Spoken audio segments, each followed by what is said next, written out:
4 PM news network में दोस्तों आपका स्वागत है। मैं हूं आपके साथ राशिद ज़हीर। तोड़फोड़ के इस दौर में दो बातें आपके सामने रखने जा रहा हूं। तोड़फोड़ इन द सेंस शिवसेना में एंड टीएमसी में जो तोड़फोड़ बीजेपी कर रही है। कांग्रेस का एक प्रोधा शिव कुमार वो भी मैदान में उतर आया है और भारतीय जनता पार्टी के 2 विधायक तोड़ लिए गए हैं। एमएलसी का चुनाव है, हालांकि छोटा सा, लेकिन पता चला कि वो भी इस काम में आ गए हैं और टिट फॉर टैट वाला मामला है।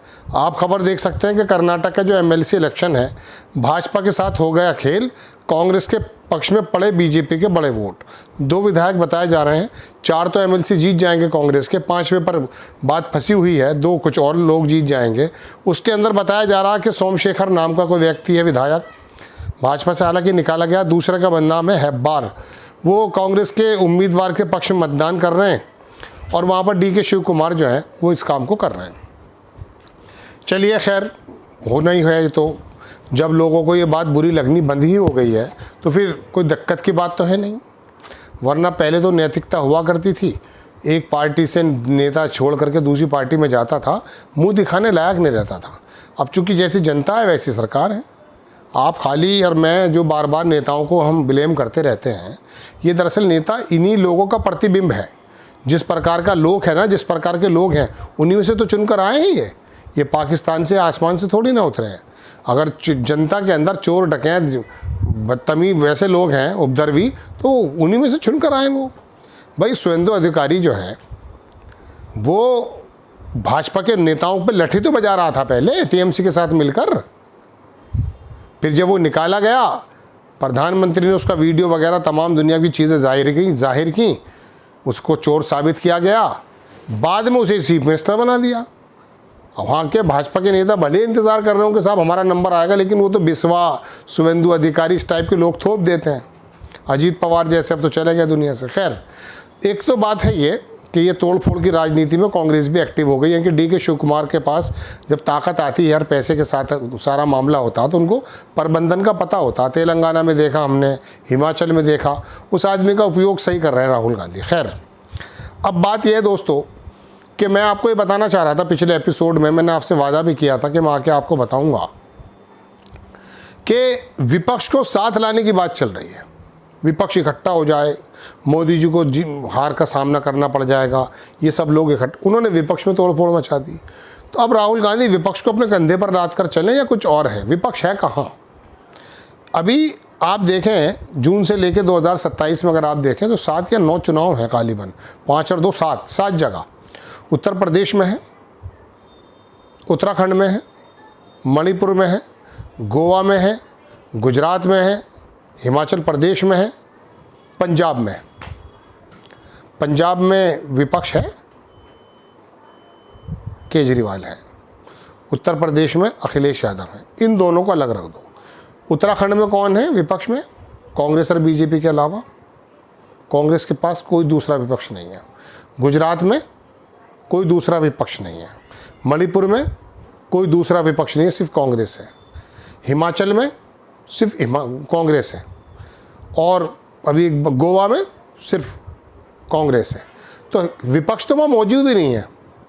अखिलेश यादव उत्तर प्रदेश में है और पंजाब में आपको मालूम है कि किस बार कांग्रेस किस प्रकार से आने वाली है। वहाँ बीजेपी नहीं है, आप ये मानकर चलें। तो इन 7 में से 6 जगह तो विपक्ष ही नहीं है और बार बार विपक्ष को जोड़ने की बात की जाती है। भाई ठीक है, नीतीश कुमार बिहार में होंगे, अखिलेश यादव यहाँ है, गुजरात में टीएमसी है, बम्बई में चलो एनसीपी भी है, उद्धव ठाकरे भी हैं। लेकिन आप ये बताइए मुझे, शरद पवार वाली, आप ये बताइए, ये जो बार बार इस बात का एक बहुत बड़ा जिक्र चल रहा है हर चैनल पर कि साहब विपक्ष इकट्ठा हो जाए। अरे विपक्ष है कहाँ भाई?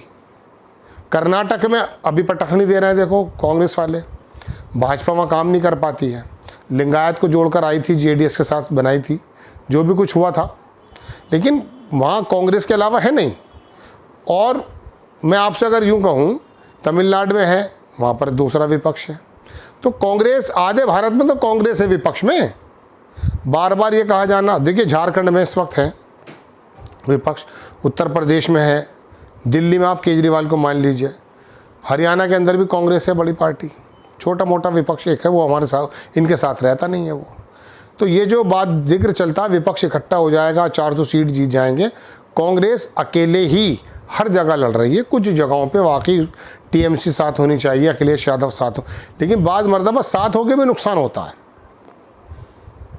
कांग्रेस को उत्तर प्रदेश में अगर लोग वोट देना चाहते हैं, अपर समाज जो देश के हालातों से वाकिफ़ है, वो इसलिए वोट नहीं देता चूँकि अखिलेश यादव के साथ आ जाते हैं।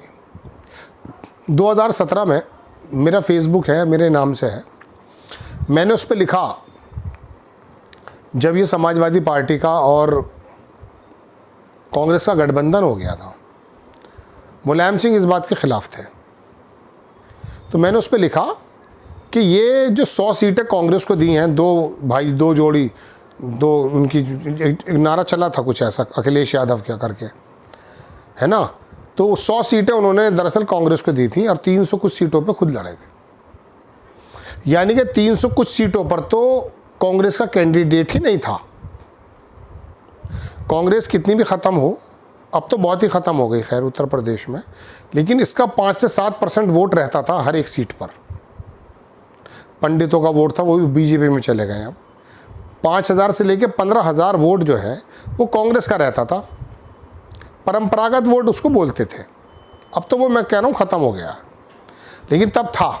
तो मैंने अपने फेसबुक पर लिखा कि 300 सीटों पर वो 5 से 15,000 सेकुलर अपर समाज का वोट वो कांग्रेस के कैंडिडेट को ढूंढेगा। जब वो कांग्रेस का कैंडिडेट वहाँ मिलेगा ही नहीं, तो वो 15,000 वोट जो पंडित का है, अपर समाज का है, वो मुलायम सिंह के लड़के की पार्टी को वोट नहीं देगा। वो 15,000 वोट बीजेपी में चला गया। यही वजह कि 2017 में जब योगी आदित्यनाथ का नाम तो बाद में आया, बीजेपी जब आई है तो उसके 100 विधायक 1 लाख वोटों से ज़्यादा से जीते। हाँ, इसमें अंडरस्टैंडिंग होनी चाहिए थी। हर जगह कांग्रेस का कैंडिडेट होना चाहिए। 10 से 20 हज़ार जो वोट कांग्रेस का कैंडिडेट काटेगा ना, वो उसमें अपर समाज का भी वोट कटता है। तो अंडरस्टैंडिंग के साथ अखिलेश यादव को, इन लोगों को लड़ना चाहिए। अगर ये सर्वाइवल करना चाहते हैं, एक साथ खाला फूफी के बन जाओगे, नहीं देगा वोट वो। राहुल गांधी अगर तेजस्वी यादव के साथ खड़े होते हैं, वहाँ के लोग समझ लेते हैं कि यार ये तो, चूँकि भारतीय जनता पार्टी ने, आरएसएस ने एक वोट को ये बता दिया है कि इसके साथ जो खड़ा होगा, टोपी लगाने को तो कोई तैयार नहीं है। मुसलमान के पक्ष में बोलते हुए भी डर रहे हैं अब लोग। आप वहाँ पर कांग्रेस का कैंडिडेट नहीं दे रहे। खैर, तो ये तो अलग बात चली गई। तो मैं आपसे बताना चाहता हूँ कि विपक्ष का जितना हो हल्ला हो रहा है, ये भी दरअसल आरएसएस की या गोदी मीडिया की एक साजिश है। कोई ज़्यादा बड़ा विपक्ष नहीं है, वो सिचुएशंस की बात है। दिल्ली में अब केजरीवाल जब आएंगे ना, मैं पहले से कहता आ रहा हूँ, वो भरपूर जीत जाएंगे। लेकिन चूँकि कांग्रेस मजबूत हो रही है अब, तो वहाँ वो इंडिपेंडेंट अच्छी लड़ेगी तो उसको वोट मिल जाएगा। पिछले इलेक्शन में तो कांग्रेस थोड़ा बैकफुट पर चली गई थी खुद ही, चूँकि अब भाजपा के नाराज़ लोग केजरीवाल को वोट देंगे। पंजाब में कांग्रेस का अच्छे प्रबल चांसेस है, चूँकि वहाँ कुछ ना कुछ गुंडागर्दी के एतबार से केजरीवाल ने भी कहा कि वो जो एक बदमाश है साबरमती जेल में, मालूम नहीं उसका नाम क्या, उसे पाल कौन रहा है, तो उसमें वहाँ पर नशे में और लड़ाई झगड़े में, और जिसमें पंजाब का नाम थोड़ा सा केजरीवाल को लेकर बदनाम हुआ, इसमें कोई दो राय नहीं। कांग्रेस के चांसेस हैं, तो विपक्ष कहीं नहीं है, हर जगह कांग्रेस ही नज़र आएगी अगर अपने पैरों पर खड़े होंगे, और DK शिव कुमार जैसे लोग होने चाहिए। जय हिंद।